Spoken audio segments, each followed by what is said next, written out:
getting you ready to head back to school. For this Superintendent Spotlight, I sat down with Halifax County School Superintendent Eric Cunningham to get his thoughts on the upcoming school year and top priorities. Well, how excited are you for the upcoming school year? I am excited, tremendously excited. We're now 6 years past COVID, and we're now starting to see it all come back together again. We lost so much in 2019 in Halifax County. It has taken us some time to rebound. And I am proud to say we are rebounding and we are well on our way. Oh, I So I love am that. excited about these kids coming back to school because one thing that we learned coming out of COVID is that our children learn best face to face. What are you looking forward to most? The excitement, the kids stopping me in Food Lion saying, Doc C, I'm ready to get back to school. We had over 400 kids attend our summer camps. And we built stronger programs than ever. We have STEM initiatives in place. We have arts and athletics. Every program is designed to meet the needs of our students, which is tied to our mission to create successful global citizens. So I'm excited about the wide array of courses that we have for our children to partake in. I love it. What are some of your goals for the upcoming school year? Well, my goal is always to, number one, high school seniors. I want to graduate you on time. On-time graduation is a priority in Halifax County Schools. Another priority is for total student engagement. I want 100% of our students to come to school every day and participate fully and be fully present in their school. We have five sayings in Halifax County Schools. I matter to myself, I matter to my family, I matter to my school. So I want them to come and own the school. I want them to push themselves to new heights. I want them to take advantage of every opportunity that we have before them.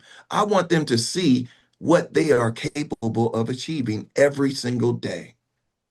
Oh, that's amazing. I know we were talking about the Trump administration recently releasing nearly $7 billion in grant money for public schools. In North Mhm. Carolina, going to be receiving some of that money. Can you talk to me, first of all, I want to get your reaction when you first heard the news that they were going to be doing this, and how do you think it's going to help public schools such as in your district? Well, in places like Halifax County, where we're tier one, we're dependent on those federal funds. Those federal funds, there's a lifeline for us. So it was a very good feeling to see that those funds have been released. And I would like to give a big shout out to everyone, our legislatures who made that happen behind the scenes. We used all of our federal funds, our ESSER money. I have a saying, one-time money for one-time things. So we spent a lot of our money making our schools safer, improving our infrastructure, and purchasing a lot of consumables that our children can use. So this additional money will allow us to sustain it and to keep it going for years to come. I know there are some school districts that are kind of beefing up their cell phone policy following the legislature's decision. Have you guys kind of beefed up your cell phone policy? Any changes this upcoming school year? Absolutely. First of all, a big shout out to the legislatures for tackling that. Those cell phones are a distraction to teaching and learning.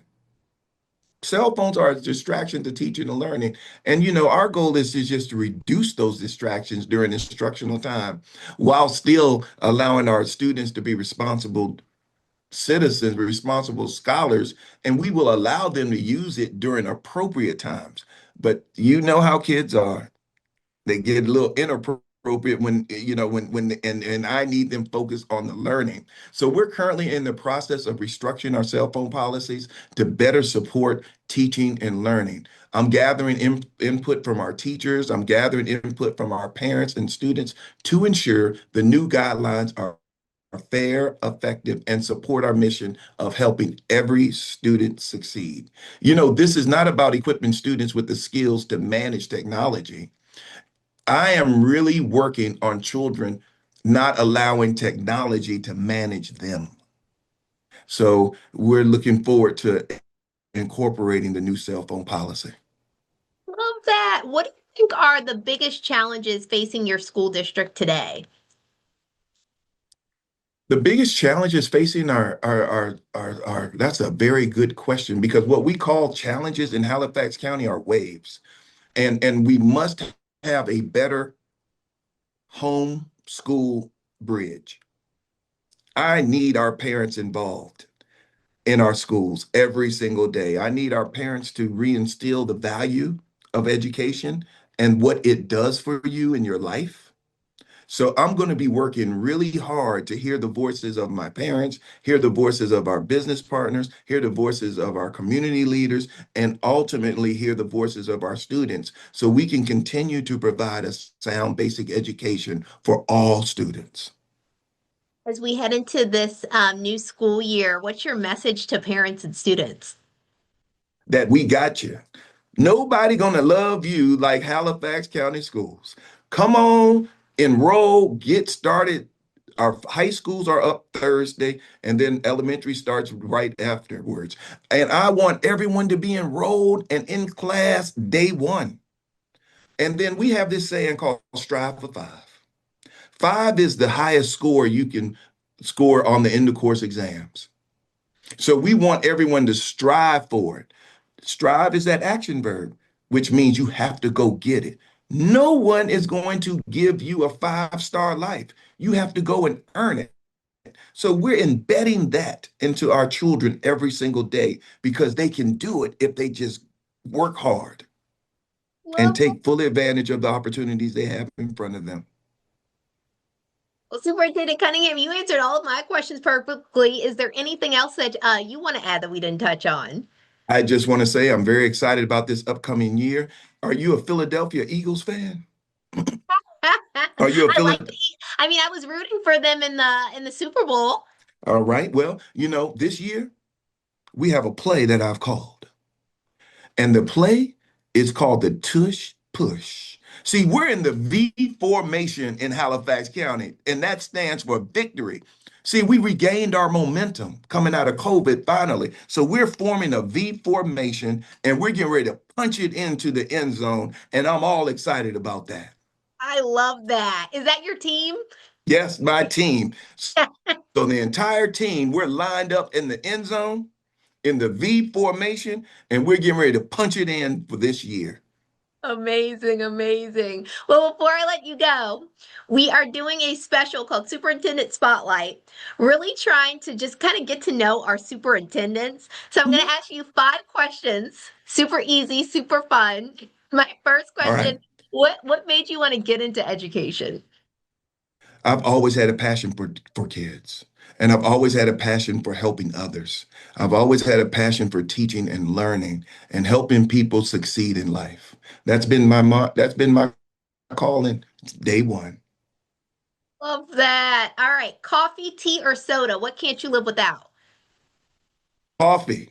I need my coffee, even if it's just in the cup. It's comfort. I've been drinking a little too much of it, so I've been switching to a little green tea, but I love my coffee. Cream and sugar? No, no, no. I love the bean. I Oh, love the bean. yes. I'm not going to Starbucks paying all that money and then dilute it with coffee, with sugar and milk. No. I love that. Well, hey, if you could eat one food for the rest of your life, what would it be? Ooh, one food? Uh-huh. Gotta choose one. Mmm. One food that wouldn't spike my sugar. Hey, I had other superintendents. One said, I love my mom's pound cake. That's exactly right. If I could eat one food, it would be lima beans. I love lima beans. My grandmother's lima beans were the best to the point where she had to give them to me with every meal, just a little bowl. Oh, So really? a big shout out to my grandmother. Amazing. Okay, my next question. What or who is your biggest motivation? Mm, my children, my children, all 2,100. of them, even the bad ones.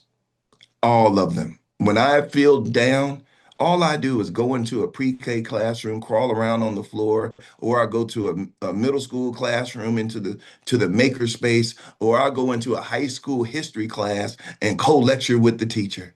So whenever I just feel down in blue, I go see the children and they lift me right on up. Oh, that's amazing. All right, my last question. Outside of the office, do you have any hobbies? Yes. Doc C's a mud runner. Do you know what that is?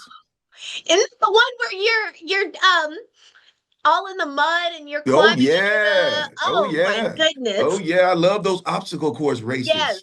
races. And we do one as a district called Tackle the Tar, where we take a team of 4 from every building and we compete and we Oh, go at it. And it is just a wonderful experience because we look at those obstacles as waves. How are you going to get over these obstacles? Well, then translate it to the classroom. How are you going to get over these waves that are you being confronted from in the classroom? So we just see that as a way of building. But that is my hobby. I've been doing it for quite some time. I don't want to age myself, but it's time for me to find another hobby soon. that is funny. I love that. That's amazing. Well, Yeah. thank you so much, Superintendent Cunningham. I really appreciate it. Well, thank you very much for selecting me for this opportunity to tell the Halifax story. You take care now. Yes, you too, you too. And you can find extended back-to-school coverage over on CBS17.com. Brea Hollingsworth, CBS 17 News.